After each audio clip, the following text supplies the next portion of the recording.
This episode of Made in America is brought to you by America's Inventor Advice and Home Talk USA. Home Talk is a proud member of the King's Broadcasting Network, which has been bringing you the best in home-based innovation since 1998. Hi, everyone. Thank you so much for being with us for this episode of Made in America.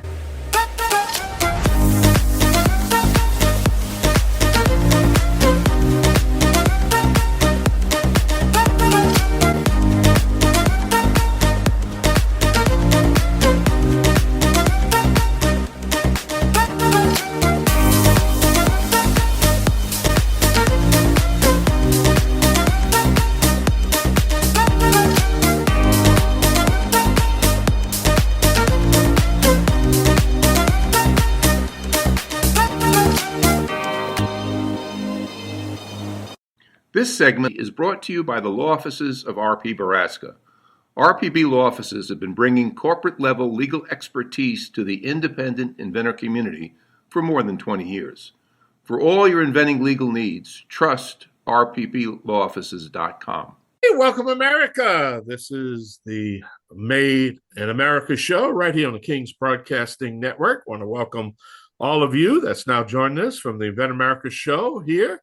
And we're just so glad to have all you guys. And this is the segment of the show that we talk about products and technology and in America that makes America great. And I'd like to welcome now. She's just sitting in her chair. She kind of has all these hats that she has to wear. So she's in the Made in America chair. The inventor lady herself, Miss Rita Crompton. So I welcome Rita, and great show. And I love how you have to switch chairs. I think it's on a swivel, right? You swivel left, you invent America. You swivel right, you made America, right? But I tell you, we got a great show. It's been a while. Great to have you back. So let's talk about. I know we talked a little bit about ASD Market Week that happened, but I know when you were out there, you were kind of peeking in on the Made America section of the show. And anything new to report out there that happened, or then we're going to talk about Kevin Cody, and it's so great to have him here. So, yes, I mean, as I walk down, it's like I'm on a mission. I got to get something done. So I'm looking, for, the Freeman or whatever to move things in and out. And I walk by this booth that's got the most beautiful product. And it's like, and then there's Maui on the sign. So I'm thinking, well, that's kind of cool, because I'd been to Hawaii and we just had a guest on the Made in America that was with the lavender farm out there in Maui. And so I figured, all right, I'll stop and say hi. Holy cow, they're Made in America. And they actually are just down the road from the lavender farm that I was at. Wow. And he goes, I know them. And so I've got his information. We're going to get him on one of the Made in America's segments.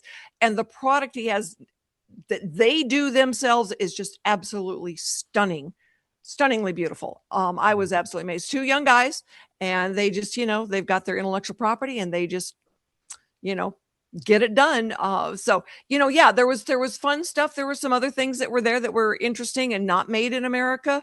I am always looking for, when they've got that Made in America sign up, what is it? What do they have? And there's a lot of things that are made in America, and it's really refreshing to see that coming back. What's refreshing right now is that the tariff situation has leveled off a little bit, and now everybody's past the panic stage, and now we can all settle down to support American companies. And you can see the trend happening more and more, where these American companies are finally starting to come back home. And if you listen to an old show 4 or 5 years ago, I predicted it, what was going to happen. They were going to test the waters, but those saying the grass is not green on the other side. And now I think they realized the damage that was done. And now we're trying to get this country back going again. And the only way you're going to get it going is to produce here in America. And that's what we're trying to do, Rita. We're just trying to produce here in America. And, we also understand, that some of the raw materials can't be. That's not what we're talking about. We do understand that the raw materials, but what I can't stand is that when the raw materials come here, go abroad, assemble it and then come back in its original here. That's what really gets me, is Well, that, you're buying the same thing twice. You know what I'm saying? It don't make sense to me. yeah, we had a lady years ago. She invented a new flagpole. It was really cool. I've got them. We've taken them to some different shows. She wanted them made in America. She really did. Not There was no chance. There was no chance getting it made here. The estimate was $175. All right, so default, we go to China, get a pricing, and if they had been made here at $175 a flagpole, they were just poles dumped in her yard. All right, so we go and we get the pricing, $6.75. They came all nicely boxed on a pallet. She could move it into her garage and ship it. And the aluminum was being shipped from the US to China to make them. That is ridiculous. Yeah. And, we struggle with that. We still do, to some degree, struggle with, the resources being here, but they're shipped someplace else to make them. And I think, where you asked about, AI and everything, as more of that gets in place, some of these factories have the opportunity to come back to made in America, and do things at a price the consumer is willing to pay, because consumer is still God when it comes to paying for stuff. Yeah. And, also I use that term one trick pony. I use that term multi-purpose, all these terms I use. And the reason why I use them is because most of these factories are not one trick ponies. All they have to do is reprogram the machinery to handle whatever particular, product that they're producing, which makes it now more efficient. Because let's face it, the AI and the technology that we're doing is state of the art here back in the United States, because of the amount of investment that these companies are making to technology. Does that make sense? Oh, it does. And, we had a conversation here one time. It's like, well, all of this AI is going to put people out of business. And I go, telephones put people out of business, because you used to have all of these people employed as telephone operators. And when we got telephones, then all right, on every wall, and it became more, technically savvy, all right, all these people were out of business. It's happened over and over through the decades that new technology comes along, people move on because they've got to do something else. But the interesting thing about that is it's circling back around that now there's a shortage of electricians and plumbers and mechanics. And so these businesses, these jobs that had been lost at one point now are circling back around, because you don't want AI doing your plumbing, and you don't want AI doing your electric unless you plan to blow up. Yeah. Mike Rowe was on Fox last night, and he explained what's happening with the American manufacturers. The CEOs recognize that point, that, there's over 400,000 electrician jobs that's going to be up this year alone. 400,000 that needs to be filled in these factories. Good paying jobs, plumbers and welders and pipe fitters. All these are coming back, and and unfortunately the American workforce is going to have to be retrained to take these, and the ones that's willing to get retrained and refocused are gonna make a good living, because at the end of the day, you got these certain things that, if you're in a software business, that you're going to be battling. Yeah. But if you're a blue collar guy, jobs are going to be here. You understand? Oh yeah. When I've got a call and an electrician or a plumber to come out, I pay them a lot of money to make sure I'm not going to die. And so, you've got to be able to figure out what's important. And those guys that do those jobs, they are valuable. Yeah. And I don't know if you knew, but I have a scholarship program with our local Delgado High School and Delgado University here, local junior college here. I have a scholarship program that I've been doing. It's in my name. I do a fundraiser every year for it.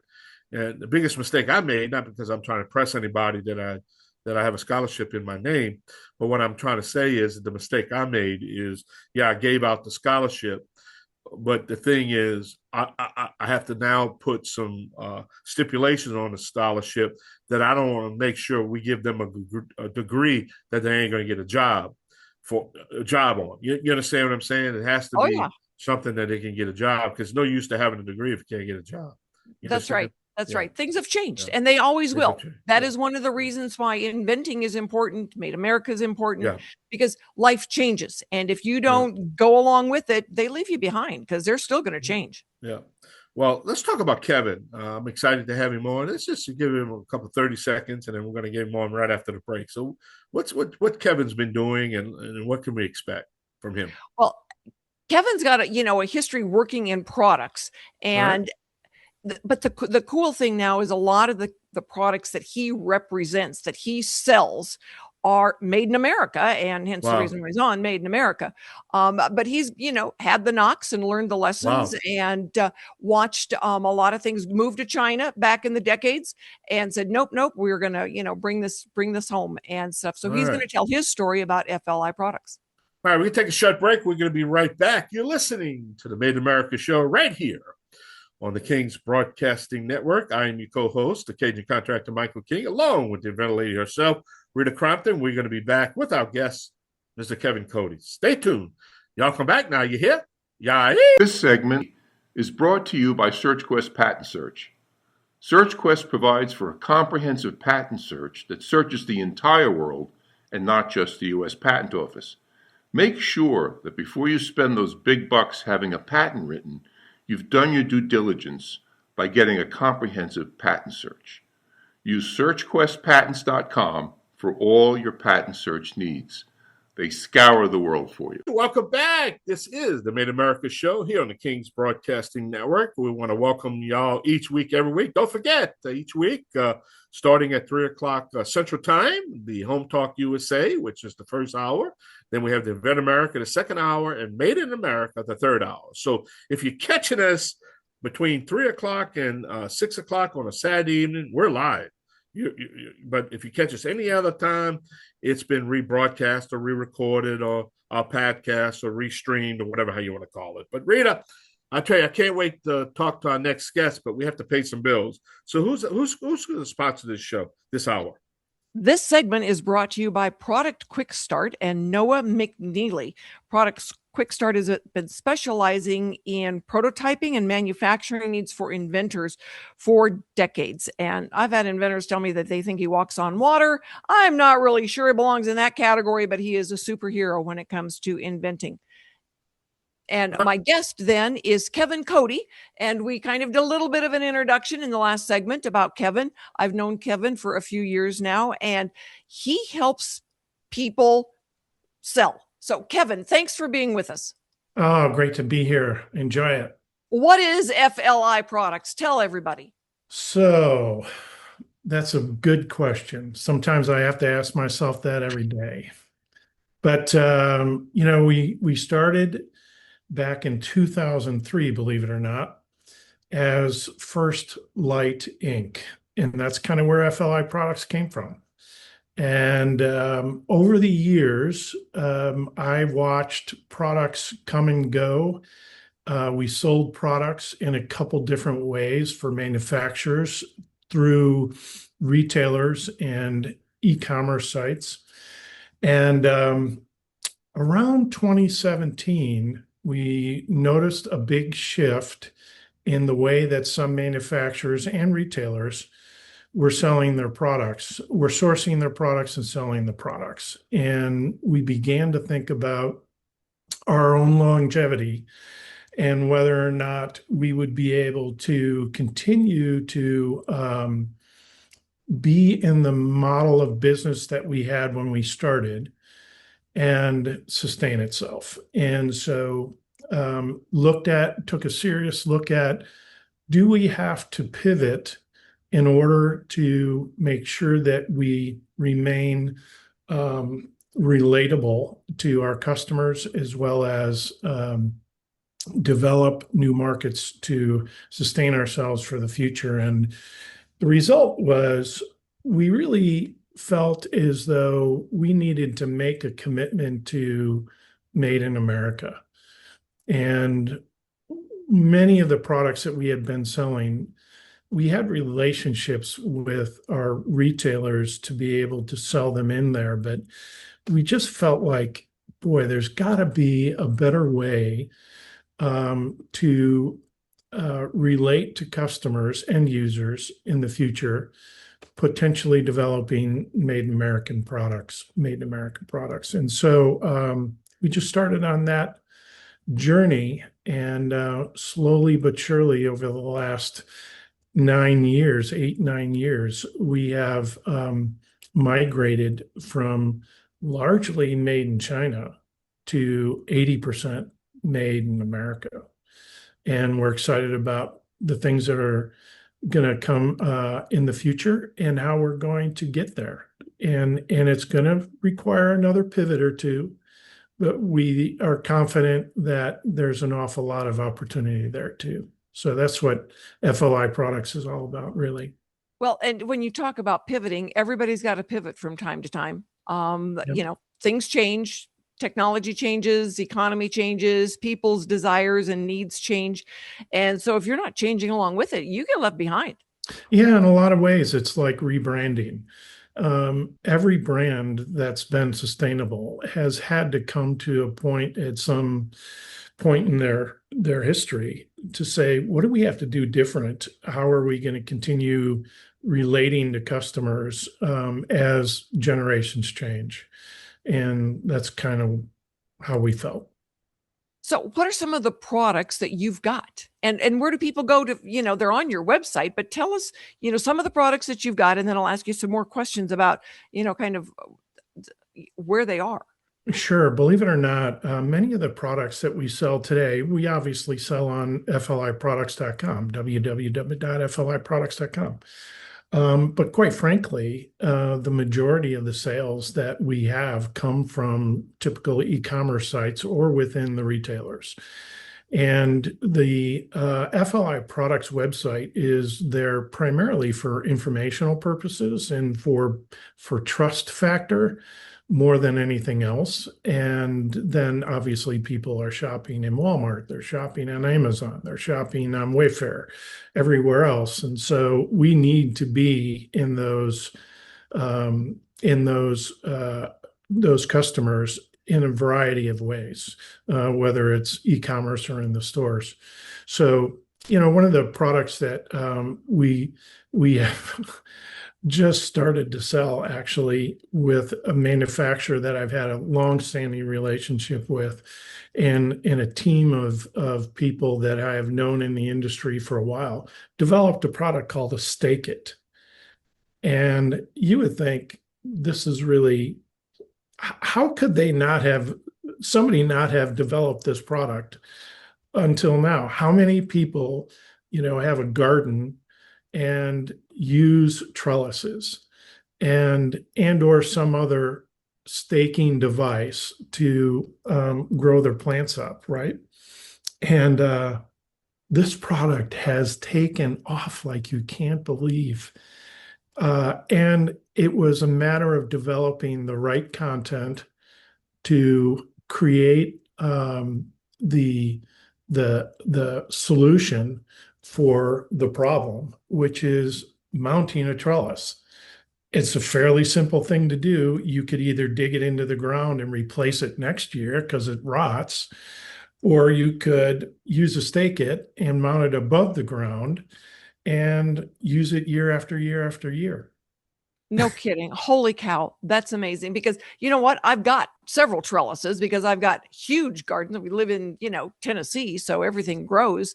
And so I want to know more about the products and how you help inventors when we come back from this break. And anybody out there, if you've got a product that you are particularly looking for, go to FLIProducts.com and see if it's there. Buy made in American products. So stick with us. We will be right back after we go pay some bills. If you're an inventor or an inventor out there who would just like to be able to have a conversation with other inventors, join the Inventors Roundtable. It's free. The meetings are virtual, so you can be anywhere in America and talk to another inventor. And for a lot of folks out there, understanding the process, being able to ask questions, getting good service provider information is critical to the inventing process. So, got questions? Want to join?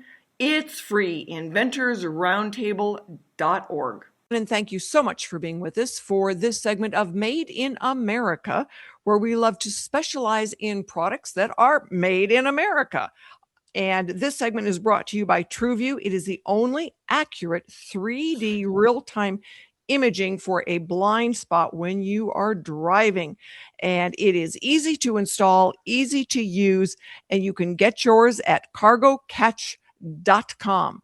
So my guest right now is Kevin Cody with FLI Products. And Kevin, how do you work with inventors? Because a lot of the products you've got, they were done by inventors, and they want some help getting their product out there into the marketplace. Yeah, that's a great question.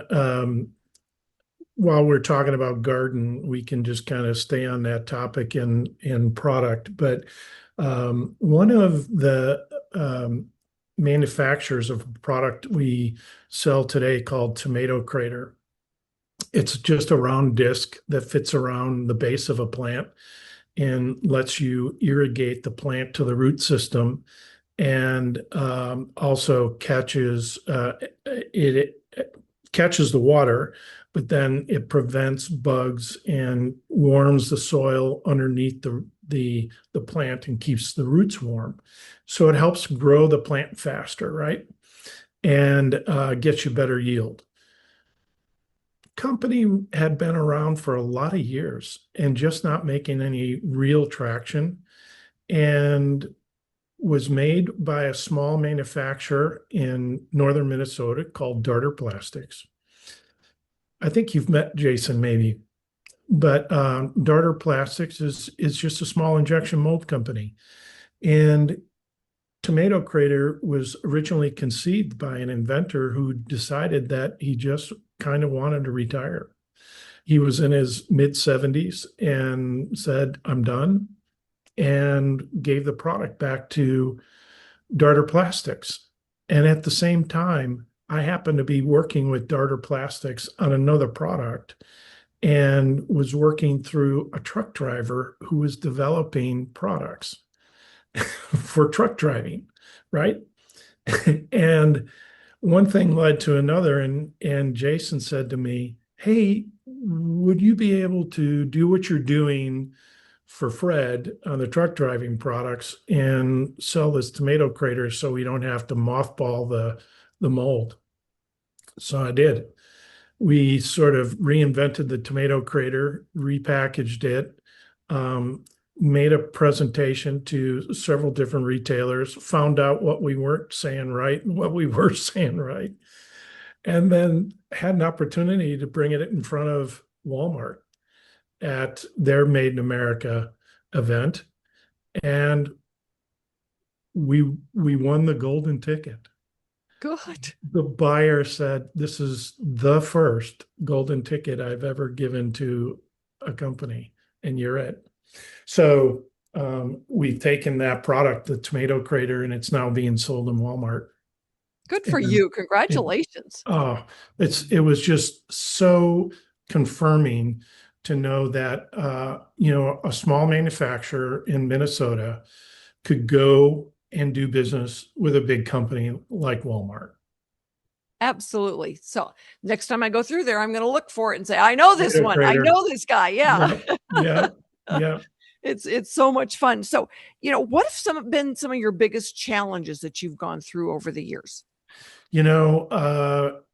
Sourcing is really important for any inventor, and making sure that you match up who your customers are or should be with wherever the product is going to be made. And you need to be realistic about your limitations. Some people don't have the kind of cash flow to be able to support. They're just bootstrapping their business, and they need to have the right manufacturer. That's one of the challenges, is making sure that you align yourself with the right manufacturer to produce the amount of volume that you'll need. You'll need to do that homework in advance, obviously, to know how much you're going to need, but making sure that you have the right sourcing in place, the right distribution strategy in place, to be able to dovetail with the logistics you'll need is really, really important. So matching up and aligning yourself with the right manufacturer. Some guys are big and they're going to not give you the time of day. Some guys are too small and they're just not going to be able to produce enough for what you want to do for your growth. And you need to be realistic about what that growth is going to be, what it could look like.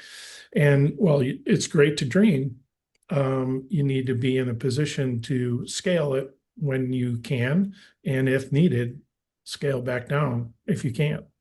Yeah, I think that's one of the biggest challenges that I've seen from inventors in the last, year, is that they get to a certain point and then they hit a plateau, and they either don't have the money to scale it bigger, that their manufacturer can't do it bigger, and so you're exactly right. It's like what we see on a pretty regular basis is that they hit a plateau, and it's really hard to go any further. So when you're looking at someone's product for them, how do you determine yes or no? Usually it is it a good fit for me?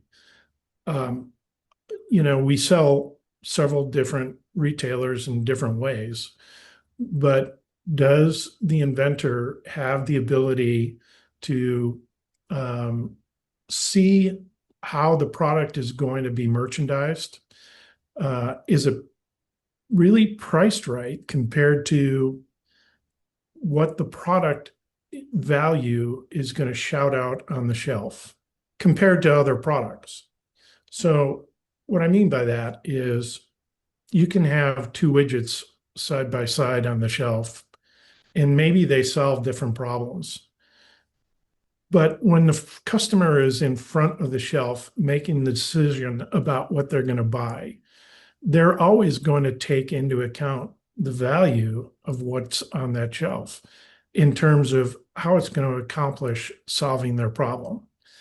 And making sure that the pricing is going to be right is really important. And you have to be realistic about who your competition is to know whether or not that pricing is going to be right. And again, that's standing in front of the product on the shelf and realizing, is the packaging right? Is it speaking to the customer the way that it should be? Is it solving the problem that the customer really perceives? Is it really providing a unique value? All of those things are important and play into the pricing. And so I think the customers knowing the value of the product and you communicating it in a way that they can immediately tell it, you only have a few seconds to make that decision, is really, really important. Yeah, I agree with you. It's like if you can't get them to pick it up, they're certainly not going to pay for it. No. And you've got to have something on that packaging that catches their eye, that lets them know this is at least worth looking at. I know when I was writing murder mysteries, and I would stand down the aisle, and it's like, all right, I would watch people and what they picked up and the color on the cover. Yeah, it made a huge difference. And so we would always look at being in that cover and would say, I don't have $1 million to teach someone that an apple is something that you play with instead of something that you eat. So the words now become very important. Absolutely. That's a fun part of marketing, right? Yep. Is knowing who your customer is, how they think, and AI. You guys were talking about that in earlier segments. AI is such a big help with that. And I think if I were going to college today, I'd probably want to be in psychology, because understanding how the customer asks questions to be able to solve a problem for themselves is the biggest advantage of AI today. Yeah. I mean, we look at the name of a product and then a short tagline. So sometimes you need more in the name than just a few words, but you need the tagline. So we're going to talk a little bit more about some of the things that you help inventors learn after we come back from this short break. So everybody stick with us. We're going to have Cody back with us for the next segment. And if you know anybody out there that is looking for a product, FLIproducts.com. should be their first shopping spot. Stick with us. We'll be right back after we go and pay some bills. Introducing the amazing new Snoozle. It sprays faster, lasts longer. Ask for Snoozle by name. Thank you so much for being with us for this segment of Made in America. So my guest for this segment is Kevin Cody. Kevin, thank you so much for being with us. And you asked me on the break if I'd heard about a particular product made in America. And I said, no, let's open with that. So you go for it. Tell us all about it. Oh my gosh, Mito Grow. And the owner of the company came to me, and I'm not quite sure exactly how they found me, but I think it was through LinkedIn. But Mito Grow is a biostimulant for plants. It's kind of like plant food, but it actually says that it's a comprehensive plant empowerment. I like that. We've all been to Home Depot, Lowe's, and every other garden store, right, that has half dead plants on the clearance shelf, right? And Bonnie Plants and all these other companies that deliver to these retailers have the challenge of getting the plants onto the retailer's shelves, and whether the retailer actually waters them is a whole nother question. Takes care of them while they're attempting to be sold is another question. But Chad developed this product called Mito Grow that is actually designed to bring products back to life, bring plants back to life. And so if you're like me and you're not really a green thumb, but you like to grow plants, Mito Grow is a really cool product to use. And you can buy stuff at 50 off at Home Depot or Lowe's and bring it back to life and plant it. Or your own lasts longer because you're actually feeding it better. I thought my father was the only one that had the green thumb in the family, but I'm going to, let him know I can do it too. And I'm going to get me some of that and not tell him where it's from. And it's made right here. It's made right here. It's That's wonderful. Yeah, that's wonderful. All right. Well, I'm going to go to FLIProducts.com and get some of my own. And, or I could just, drive over and get some at your house, right? Yeah, absolutely. Oh, shoot. They make them for plants inside and outside, and a variety of other applications. So you can really apply it to your lawn if you wanted to, but it's really designed around plants and trees and shrubs and indoor and outdoor plants. Very cool. Very cool. So, as we are kind of wrapping up this segment of Made in America, what kind of advice do you have for inventors who really want to be able to manufacture in America? I would say, getting back to the original or the comments that I made earlier, it's okay to swing for the fences. It really is. And you should dream big always. But you have to be realistic about your limitations. And you have to understand that going to market with the right manufacturer, the right size, at the right time is really part of the business decision in bringing a product to market. And it's just important to align yourselves with the right companies to do that with at the stage of growth that you're in. And then regularly reassessing, where are you? Where do you want to be? How are you going to get there? And who do you need to be there with? How are you going to surround yourself with the right people that are going to help you get there too? And they're there at every stage. They are. I mean, it's kind of like the advice I give. It's like, you dream in fantasy land, then you've got reality check. And if you blend those together and end in happy land, everybody is happy, right? And make money. Well, yeah. Well, that's part of happy land. Got to put some money in the pocket instead of money always going out. And for some inventors, being able to get that help in the door is what allows them to get the check in. And they say, well, I'm only getting, 5% or 7% of wholesale pricing. And it's like, but when you go to the bank, you take money out. This is a check you actually get to deposit in your name. Yeah. And they go, oh yeah, well, that is a big plus. Yeah, that's a hard thing for a lot of inventors, especially I think young businesses to understand is that when you get the right talent alongside you, it's not going to be cheap. No, and they'll say, well, if I do it myself, I get to keep all the profits. It's like, exactly where are you with that? Mhm. Because that multiple of 5 hits you harder than it does a bigger player. And Mhm. well, what are you talking about? It's like, well, if it's a $20 product, you've got to be able to make it, package it, and insure it and get it here for 4. Mhm. Well, I can't do that. Well, there you go, because the consumer is God when it comes to what they're going to pay. Yep. Yep. And if it's a $20 product, it's a $20 product. And this is the formula. Well, how did you come up with that? The store bought it for 10. Mm-hmm. And, a distributor, they got it for 5. Yeah. Well, nobody ever told me that. Yes, I did. I just told you right now. And that is the reality check. That is. And And- everybody's going to make money along the way. Exactly. So, we want to let everybody know FLI Products is where to go to find American made products. And if you are trying to get a product teed up, Kevin Cody at FLI Products may have some really good advice for you, or may be able to be a reseller of your product. So FLI Products, we will get that posted online. Any closing comments you have, Kevin? Don't forget, nothing happens until you sell something. There you go. Closing remarks. So everybody be with us next week when we will have another segment of Invent America and Made in America and Home Talk USA. We want to thank our founder and father, Michael King, for being our host and making sure that we are always on with King Productions. See you next week, everybody.